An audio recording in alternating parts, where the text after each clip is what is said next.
ano tong social cost at saka private cost.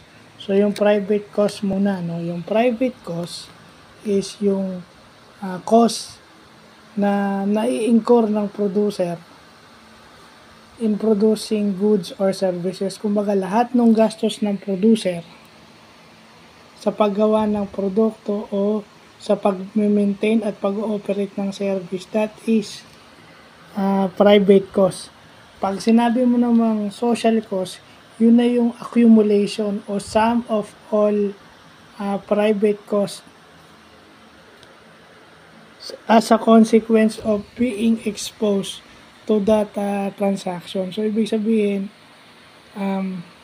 social cost, halimbawa bumili ka ng product o services ng isang company. Nag-avail ka ng isang product o services ng isang company.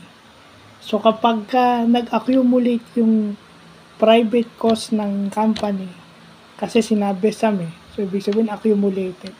Pag nag-accumulate yung private cost ng company, yun na yung social cost na tinatawag. Kasi yung social cost, na-expose yung consumer mo doon sa private cost mo, no? Na-expose sila. So in return, parang may parte sila doon sa private cost mo socially.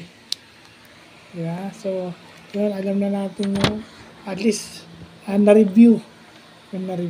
So kung meron pa ulit tayong malalaman ganito, sige lang.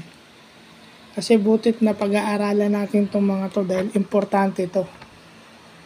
Kasi pag nag-produce ka pala ng isang product o ng isang service, mayroon kang private cost, pero yung private cost mo is a social cost to other people or to your customers. So, yun lang po.